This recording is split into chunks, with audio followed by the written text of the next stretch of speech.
نفوس قدسیہ پر،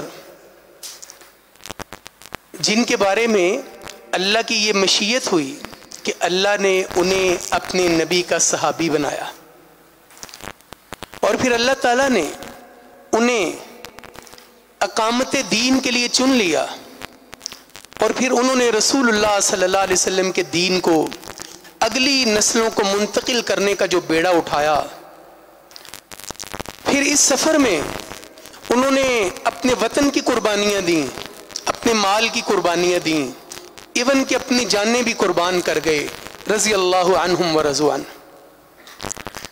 حضرات گرامی قدر، رمضان المبارک جو ہے، اس کے ساتھ ہم سب کی کئی ایک سدا بہار یادیں وابستہ ہوتی ہیں۔ ہم اپنی زندگی میں بہت سے رمضان اپنے والدین کے ساتھ رکھتے ہیں، روزے، ہمارے بھائی ہمارے ساتھ ہوتے ہیں، پھر اللہ کی مشیت ایسی ہوتی ہے کہ کوئی ایک ایک کر کے بچھڑتا چلا جاتا ہے، والدہ کسی کی نہیں ہے، کسی کا والد نہیں ہے، لیکن ان کی یادیں ہمارے ساتھ وابستہ ہیں۔ اور پھر جب رمضان آتا ہے، وہ سحر و افطار کا ٹائم آتا ہے، وہ تراویح کا ٹائم آتا ہے، وہ کبھی قیام اللیل کا وقت آتا ہے، تو وہ یادیں تازہ ہو جاتی ہیں۔ اب آپ ایک لمحے کے لیے تصور کریں، وہ لوگ جنہوں نے رسول اللہ صلی اللہ علیہ وسلم کی رفاقت میں رمضان گزارا، جنہیں رسول اللہ صلی اللہ علیہ وسلم کی رفاقت میسر رہی، اور پھر وہ اس بات کا تذکرہ کرتے کہ اللہ کے نبی صلی اللہ علیہ وسلم ہمارے ساتھ موجود تھے، ان کی کیا کیفیت ہوگی۔ یہ جو ہمارے جو مرکز ہے، اس میں اللہ سبحانہ و تعالیٰ جزائے خیر دے علامہ صاحب کو، ایک خاص روحانی ماحول بنا ہوا ہے۔ بہت خوشی ہوئی یہاں آ کر، اور جو آپ نے اس پروگرام کا نام دیا ہوا ہے شب تربیت کا، تعلیم و تربیت کا، اصل میں تو رمضان بنیادی طور پر تربیت کا مہینہ ہے۔ دو تین واقعات آپ کو سنا کر اپنی اور آپ کی تربیت کرنا مقصود ہے کہ دیکھیں، رمضان کا مہینہ ہے، افطاری کا ٹائم ہے، اللہ کے نبی صلی اللہ علیہ وسلم کے صحابی سیدنا عبد الرحمن بن عوف رضی اللہ تعالیٰ عنہ دسترخوان پر بیٹھے ہوئے ہیں، روزہ کھلنے کا ٹائم ہے، ان کی آنکھوں سے آنسو جاری ہو جاتے ہیں۔ ان کا بیٹا آگے بڑھتا ہے، وہ کہتا ہے، ابا جان آپ کے رونے کا سبب کیا ہے؟ کیا کوئی ایسی چیز دسترخوان پر موجود ہے جو آپ کی طبیعت کے موافق نہیں ہے؟ اس کو تبدیل کر دیا جاتا ہے، کوئی شربت اور رکھ دیا جاتا ہے، کھجوریں اور رکھ دی جاتی ہیں۔ تو سیدنا عبد الرحمن بن عوف رضی اللہ عنہ کہتے ہیں، ایسی کوئی بات نہیں ہے۔ اب میں اور آپ جانتے ہیں سیدنا عبد الرحمن بن عوف کون ہے، یہ عشرہ مبشرہ میں سے۔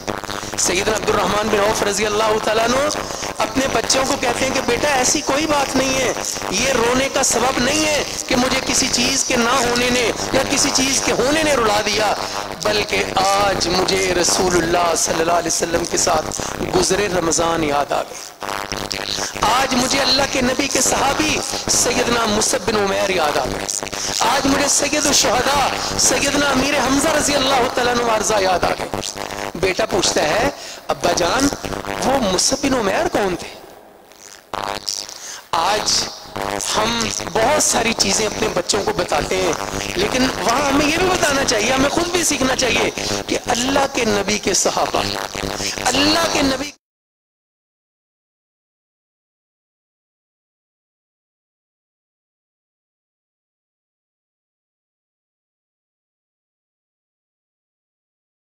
اس کو چاہیے کہ وہ صحابہ اکرام رضوان اللہ مجمعین کے نقش قدم کی پیروی کرے۔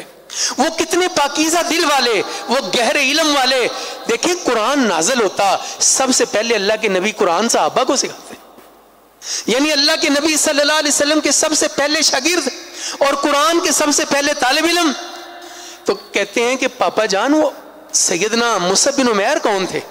تو سیدنا عبد الرحمن بن عوف رضی اللہ عنہ کہتے ہیں، بیٹے میں تمہیں کیا بتاؤں، مصعب بن عمیر ہم شکل پیغمبر تھے، مصعب بن عمیر مدینہ میں رسول اللہ صلی اللہ علیہ وسلم کے آنے سے پہلے آ چکے تھے، اور مصعب بن عمیر احد میں شہید ہو گئے۔ اللہ کے نبی صلی اللہ علیہ وسلم کو اطلاع دی گئی، یا نبی اللہ صلی اللہ علیہ وسلم آپ کے مصعب شہید ہو گئے۔ رسول اللہ صلی اللہ علیہ وسلم فرمایا ان کو کفن دیا جائے، ان کی تدفین کا بندوبست کیا جائے۔ صحابی آگے سے عرض کرتا ہے یا رسول اللہ صلی اللہ علیہ وسلم بات مصعب کے کفن پر آ کر رک گئی ہے. کہا کیا ہوا؟ کہا یا رسول اللہ صلی اللہ علیہ وسلم جو مصعب کے حصے میں کفن کا کپڑا آیا ہے وہ اتنا چھوٹا ہے, ان کے چہرے پہ کرواتے ہیں پاؤں ننگے ہو جاتے ہیں, پاؤں پہ کرواتے ہیں چہرہ ننگا ہو جاتا ہے.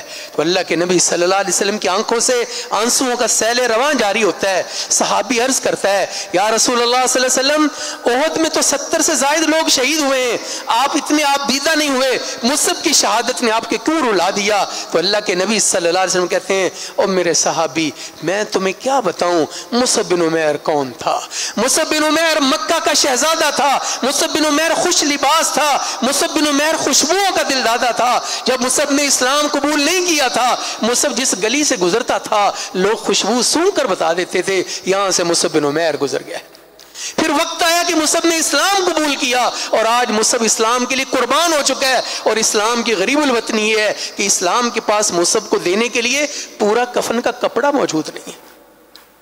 سیدنا عبد الرحمن بن عوف رضی اللہ تعالیٰ کہتے ہیں یہ تھے وہ مصعب بن عمیر رضی اللہ تعالیٰ عنہ.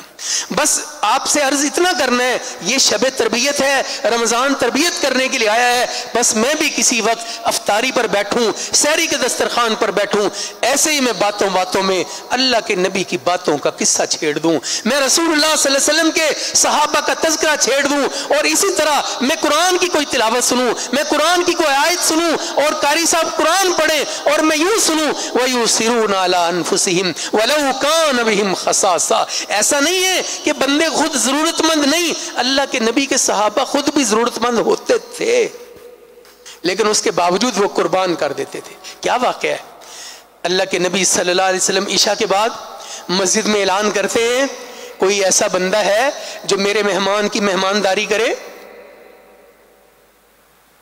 آپ نے پہلے اپنے گھر پتہ کروایا, سیدنا بلال پتہ کر کے آئے, کہا یا رسول اللہ صلی اللہ علیہ وسلم آپ کے گھر میں تو سوائے پانی اور کھجوروں کے کچھ نہیں ہے. سیدنا طلحہ رضی اللہ عنہ کہتے ہیں میں آپ کے مہمان کی مہمانداری کروں گا. اور جب اس مرکز میں داخل ہوا مجھے وہی منظر یاد آیا. اللہ تعالیٰ علامہ صاحب کی زندگی میں برکت دے, اور آپ سارے علامہ صاحب کے دست و بازو ہیں. اس طرح اتنا بڑا دسترخوان, سحری کا دسترخوان, افطاری کا دسترخوان, یہی تو وہ سبق ہے جو ہمیں رسالت امام صلی اللہ علیہ وسلم سے حاصل ہوا ہے. سیدنا طلحہ کہتے ہیں میں کروں گا اس کی مہمان نوازی. بازو سے پکڑا, اللہ کے نبی کے مہمان کو اپنے گھر لے گئے اور اپنی بیگم کو جا کر کیا کہتے ہیں ہمارے نصیب جاگ اٹھے ہیں, ہمارے بھاگ جاگ اٹھے ہیں, آج اللہ کے نبی کے مہمان کی مہمان نوازی ہم کریں گے. وہ بیوی آگے سے کہتی ہے اللہ کے بندے تو مجھ سے پوچھ تو لیتا, مجھے بتا تو دیتا, میں کوئی بندوبست کرتی. ہمارے گھر میں اس وقت سوائے بچوں کے کھانے کے اور کچھ نہیں ہے. اللہ اکبر. وہ کہتے ہیں کوئی جگاڑ لگاؤ. وہ کہتی ہے اچھا پھر اس طرح کرتے ہیں آج بچوں کو بھوکا ہی سلا دیتے ہیں. دیکھیے ہم سارے جو محنت کرتے ہیں اپنے بچوں کے لیے کرتے ہیں نا. اب ایک بندہ کہتا ہے یار میرے بچے ہی بھوکے سوئیں, میرے بچے کیوں بھوکے سوئیں جی. لیکن یہ وہ تربیت تھی, یہ وہ تربیت تھی جو اللہ کے نبی نے صحابہ اکرام کی. ارے اپنے لیے تو سارے ہی جیتے ہیں. وہ کہتے ہیں نشہ پلا کر گرانا تو سب کو آتا ہے, مزہ تو تب ہے کہ گرتوں کو تھام لے ساقی. تو سیدنا طلحہ اور ان کی بیوی آپس میں کیا کرتے ہیں, اس طرح کرتے ہیں آج پھر اہتمام کرتے ہیں, اپنے بچوں کو بھوکا سلاتے ہیں. آپ ذرا امیجن کیجئے گا, رمضان سارا دن روزے سے تھے, ابھی آپ نے قیام بھی کرنا ہے. دیکھیے گا کہ میرا رمضان, میرا قرآن پڑھنا سننا, میرا روزہ رکھنا, میرا بھوکا پیاسا رہنا میرے اندر یہ تربیت پیدا کر سکے. وہ کہتے ہیں ایسے کرتے ہیں بچوں کو بھوکا سلا دیتے ہیں. ارے جس کے جگر کے ٹکڑے بھوکے ہوں اس کو کیسے بندہ بھوکے بچوں کو سلانا کوئی آسان تھوڑا ہے. آپ امیجن کریں کیا لوری سنائی ہوگی ان کی ماں نے, کیا کہا ہوگا چپ کر کے سو جاؤ, اور باپ نے دل پر کتنا پتھر رکھا ہوگا. لیکن ان کے سامنے کیا تھا, اللہ کے نبی کے مہمان ہیں, اللہ کے نبی کا مہمان بھوکا نہ جائے. بچوں کو بھوکا سلا دیا, دسترخوان لگا دیا, کھانا اوپر چن دیا, اور پلان کیا کیا کہ جب ہم کھانے کے لیے بیٹھیں تو جو چراغ روشنی والا جل رہا ہے اس کو تم اس طرح ٹھیک کرنے کے بہانے بجھا دینا, اندھیرا ہو جائے گا. میں اس مہمان کے سامنے بیٹھ کر خالی یہ تاثر دوں گا کہ گویا میں بھی کھا رہا ہوں, جبکہ وہ خود کھا نہیں رہے ہوں گے. پھر ایسے ہی ہوا، بچے سلا دیے گئے، کھانا لگا دیا گیا، چراغ کو درست کرنے کے بہانے چراغ کو بجھا دیا گیا۔ اب آپ دیکھیں کھانا سامنے پڑا ہے، کھانا بھی میرا ہے، اور سامنے مہمان بیٹھا ہے وہ کھانا کھا رہا ہے اور خود ایسے تاثر دے رہے ہیں کہ جیسے میں بھی کھا رہا ہوں، حالانکہ کھا نہیں رہے تھے۔ ایسے ہوا، رات خود بھی بھوکے گزار دی، بچوں نے بھی بھوکے گزار دی، اللہ کے نبی کا مہمان پرباش ہو گیا۔ صبح جب مسجد نبوی میں گئے، رسول اللہ صلی اللہ علیہ وسلم کے چہرے پہ تبسم تھا۔ اللہ کے نبی صلی اللہ علیہ وسلم فرمایا بھائی آج رات تو کمال ہو گیا ہے، ایک میزبان نے اپنے مہمان کی یوں میزبانی کی ہے کہ اللہ بھی عرش پہ مسکرا اٹھا ہے، اور قرآن کے نازل ہوا وَيُؤْثِرُونَ عَلَىٰ أَنفُسِهِمْ وَلَوْ كَانَ بِهِمْ خَصَاصَةٌ۔ یہ وہ تربیت ہے، یہ وہ ایثار ہے، یہ وہ جذبہ محبت ہے، یہ وہ قربانی ہے جو رمضان ہمیں دینے کے لیے آیا۔ ایسا نہیں ہے کہ بندہ اپنے سے بچی ہوئی چیز دے دے، بندہ اپنے سے وافر چیز دے دے، خود ضرورت مند تھے، خود ضرورت مند تھے، خود کو ضرورت تھی، اور پھر بات نکلی ہے تو بات تو دور تک جانی چاہیے۔ ایک دن سیدنا عمر فاروق رضی اللہ تعالیٰ نے اپنے بیٹے عبداللہ بن عمر کو اپنے پاس بلایا اور کہا بیٹے میری بات سنو، اس طرح کرنا، ام المومنین سیدہ عائشہ رضی اللہ تعالیٰ کے پاس جانا، ان کو جا کر میرا سلام عرض کرنا، اور ان کو جا کر کہنا کہ میرے بابا عمر فاروق آپ کو سلام دیتے ہیں اور یہ عرض کرتے ہیں کہ جب میں یعنی عمر فاروق فوت ہو جاؤں تو مجھے حجرہ عائشہ میں اللہ کے نبی صلی اللہ علیہ وسلم کے پہلو میں سیدنا ابو بکر صدیق رضی اللہ عنہ کے پہلو میں دفن ہونے کی اجازت دی جائے۔ سلام دیتے ہیں، جا کر سارا پیغام دیتے ہیں۔ سیدہ عائشہ کہتی ہیں یہ جگہ میں نے اپنے لیے رکھی ہوئی تھی کہ میں اپنے سرتاج اور اپنے بابا کے پہلو میں دفن ہوں، لیکن اب عمر نے یہ فرمائش کر دی ہے، اب سیدنا عمر نے یہ ڈیمانڈ کر دی ہے، یہ جگہ میں عمر کے لیے ایثار کر دیتی ہوں۔ کبھی ایسے بھی قربانی ہوئی، کبھی اس طرح بھی ایثار ہوا۔ یہ اللہ کے نبی صلی اللہ علیہ وسلم کے صحابہ کا وصف تھا، یہ ان کی تربیت تھی کہ رسول اللہ صلی اللہ علیہ وسلم نے ان کے لیے ان کی تربیت کی۔ اور آج ہم میں جو سب سے زیادہ فقدان ہے، جو سب سے زیادہ کمی ہے، وہ اسی تربیت کی ہے، وہ اسی تزکیے کی ہے، وہ اسی اپنے آپ کو اندر سے پالش کرنے کی ہے، وہ اسی طرح اپنے آپ کو اندر سے گروم کرنے کی ہے۔ اور اپنے آپ کی تربیت کا سب سے بہترین ذریعہ وہ کتاب اللہ ہے، وہ قرآن پاک ہے۔ اور آپ تو ماشاءاللہ کیا لہجہ ہے قاری صاحب کا، کیا خوبصورت قرآن پڑھا۔ یہاں تو بھرپور مواقع موجود ہیں، بس مجھے اور آپ کو یہ کوشش کرنی ہے کہ میں کتاب اللہ سے اپنی تربیت کے لیے وہ پہلو حاصل کر سکوں، اپنی تربیت کے لیے وہ چیزیں اکٹھی کر سکوں کہ قرآن میری تربیت کر دے۔ اللہ سبحانہ و تعالیٰ نے اپنے نبی کا صحابہ کا پھر تذکرہ کتاب اللہ میں اس طرح کیا۔ پارہ نمبر 26 سورہ نمبر 2، سورت کا نام ہے سورہ محمد۔ اللہ سبحانہ و تعالیٰ فرماتے ہیں والذین آمنوا وعملوا الصالحات،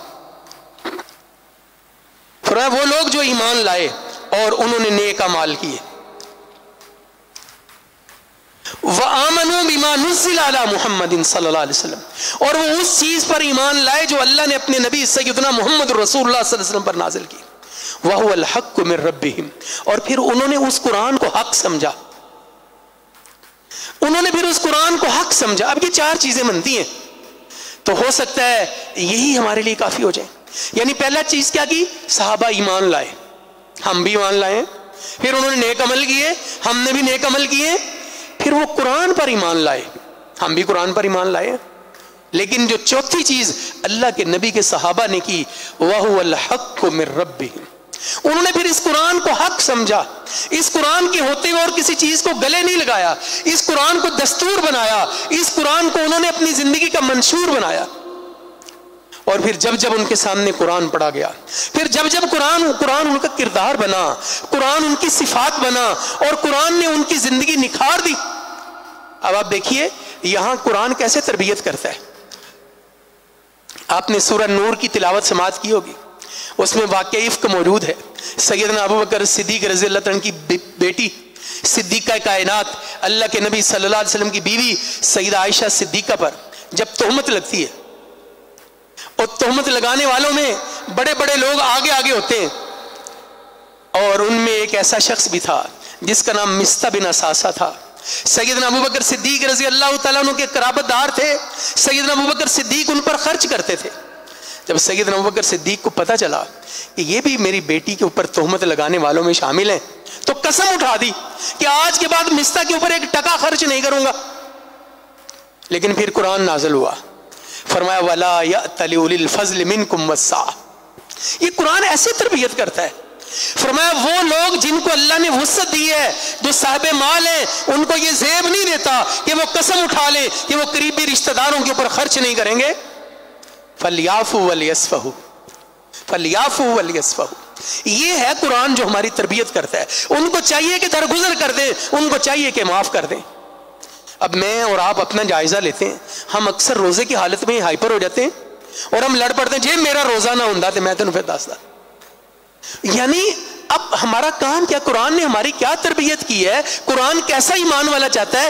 والکاظمین الغیظ والعافین عن الناس. قرآن ایسے تربیت یافتہ ایمان والے چاہتا ہے, غصے کو پی جانے والے, درگزر کر جانے والے. اور یہی تو مولانا الطاف حسین حالی نے میرے اور آپ کے نبی صلی اللہ علیہ وسلم کے بارے میں لکھا. کیا لکھا؟ محبت کے یوں جس نے دریا بہائے, محبت کے یوں جس نے دریا بہائے, دل ان کا بھی جیتا جو سر لینے آئے, خود کھا کے جو اور جواہر لٹائے. یہ ہے ہمارے کرنے کا کام کہ ہم درگزر کریں, ہم معاف کریں. اور پھر اللہ کے نبی صلی اللہ علیہ وسلم خود فرنٹ فٹ پر آ کر یہ کام کیا.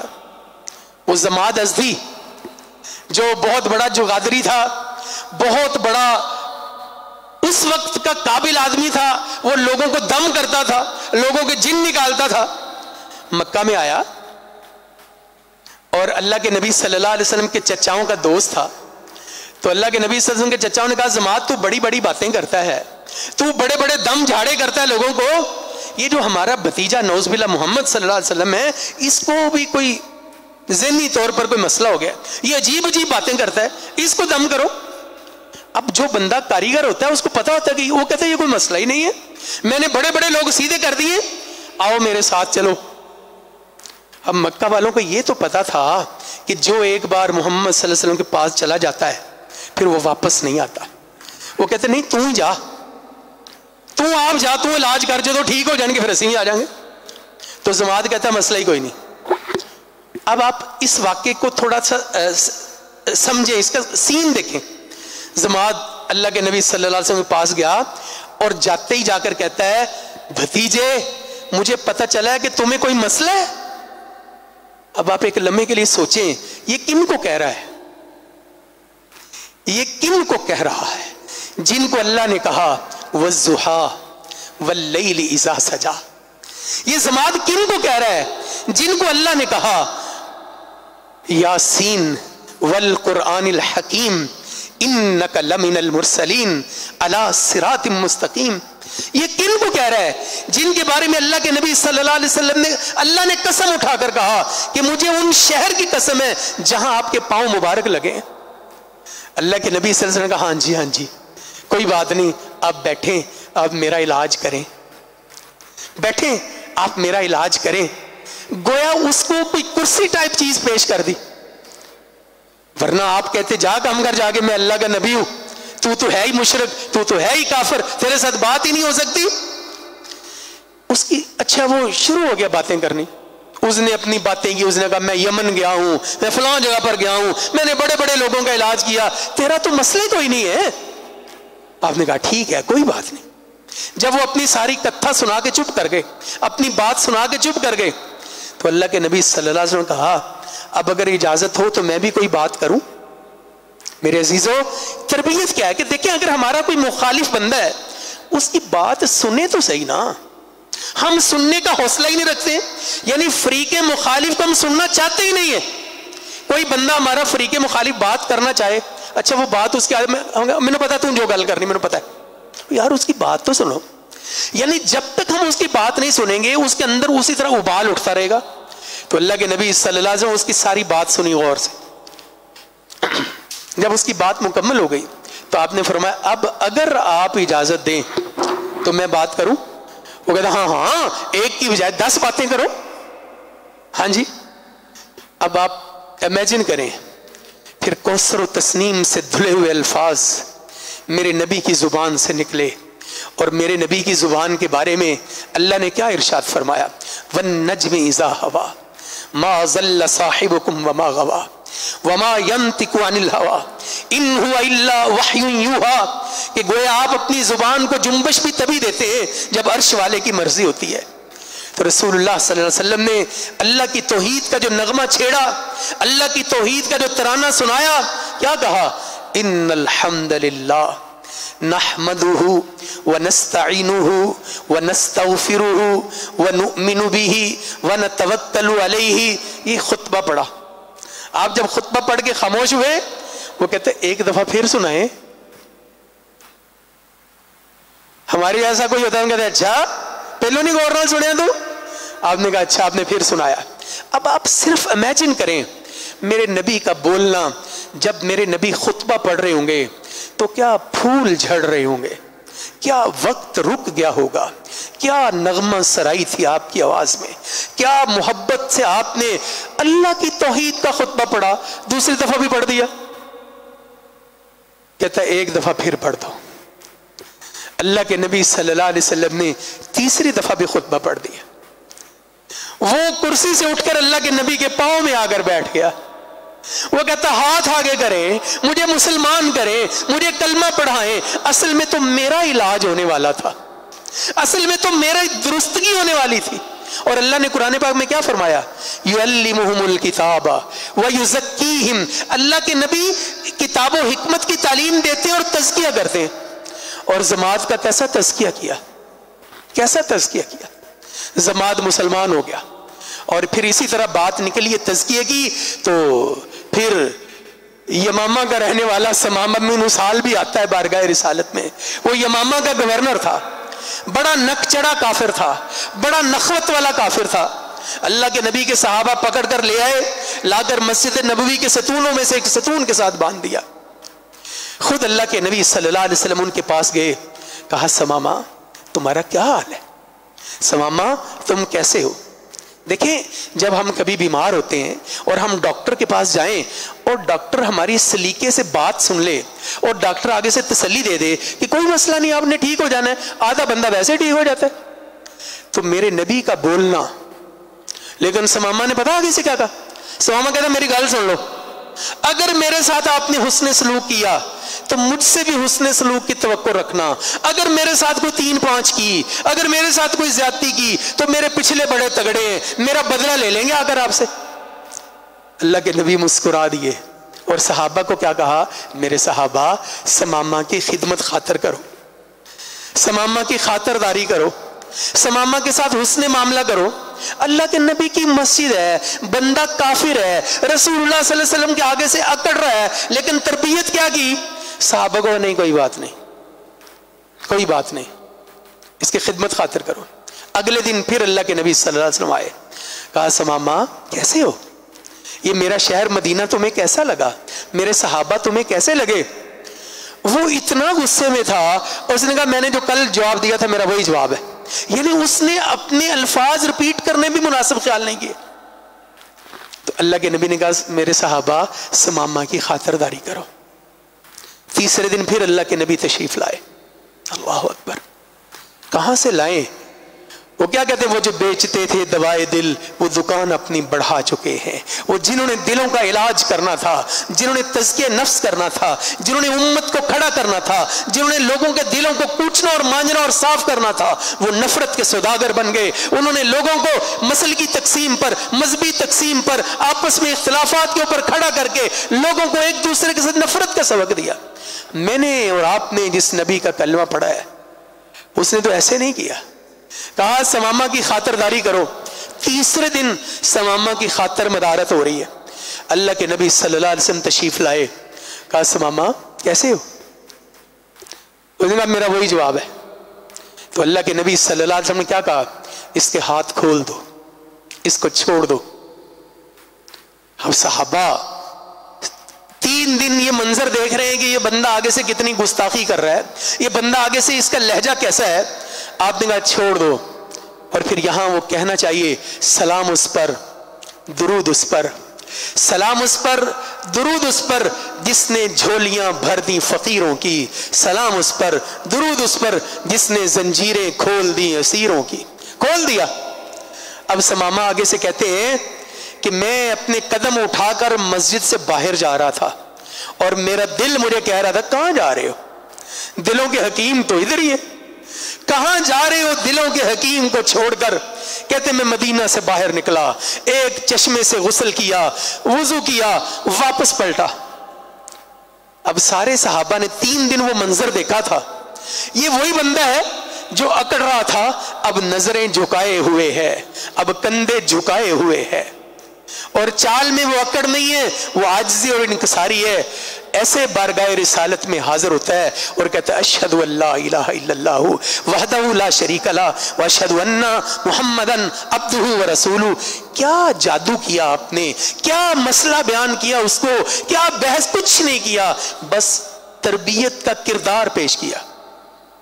یہ وہ کردار ہے جو اللہ کے نبی صلی اللہ علیہ وسلم نے پیش کیا، اور آج مجھے اور آپ کو پیش کرنے کی ضرورت ہے۔ اور اگر مبالغہ نہ کیا جائے تو اللہ تعالیٰ قائد محترم علامہ ہشام علی ظہیر حافظہ اللہ کو زندگی دے، سلامتی دے، آپ کی پوری جمعیت کو اللہ تعالیٰ یہ طاقت دے۔ یہ وہ کردار ہے جو لوگوں کے ساتھ کرنا ہے، کبھی تھر کے پیاسوں کو جا کر پانی پلانا، کبھی سیلاب زدگان کی مدد کرنا، کبھی لوگوں کی اعانت کرنا، کبھی سحر و افطار میں لوگوں کی مدد کرنا۔ اصل میں یہ وہ کام ہے، اور یہ وہ دعا ہے جو ہم نے بچپن سے سیکھی۔ جب ہم اسکول میں دعا کرتے تھے تو دعا ہماری کیا ہوتی تھی؟ ہو میرا کام غریبوں کی حمایت کرنا، درد مندوں سے ضعیفوں سے محبت کرنا، دور دنیا کا میرے دم سے اندھیرا ہو جائے، ہر جگہ یوں ہی میرے چمکنے سے اجالا ہو جائے، ہو یوں ہی میرے دم سے میرے وطن کی زینت، جس طرح پھول سے ہوتی ہے چمن کی زینت۔ میرے اللہ برائی سے بچانا مجھ کو، نیک جو راہ ہے اس راہ پہ چلانا مجھ کو۔ سو میرے عزیزوں، ہمیں اسی راہ پر واپس لوٹ کر آنا ہے۔ اور پھر رمضان اس طرح تربیت کرتا ہے، وہ بندے جو باقی 11 مہینوں میں نہیں آتے وہ رمضان میں آتے ہیں، تو یہ ہم ہی انسان ہیں جو ان کو کہتے ہیں اچھا ہون بڑا آ گیا تو ہون پہلی صف سے بیٹھ کے تو بڑا نماز پڑھنا ہے، ہون بڑی سر سے ٹوپی رکھ لی تو۔ یہ اللہ کی سنت نہیں ہے۔ اللہ تعالیٰ کہتے ہیں جو آ گیا ہے نا اس کو آنے دو۔ اور کیا آپ نے پڑھا تراویح میں، اللہ نے قرآن پاک میں کیا کہا؟ اے میرے نبی ان کو کہہ دو قل یا عبادی الذین اسرفوا علی انفسہم لا تقنطوا من رحمت اللہ ان اللہ یغفر الذنوب جمیعا۔ تم اللہ کی رحمت سے نا امید نہ ہو جاؤ، اللہ تمہارے سارے گناہ معاف کر دے گا۔ یا اللہ کہتا ہے میں سارے معاف کر دوں گا۔ شرط کیا ہے؟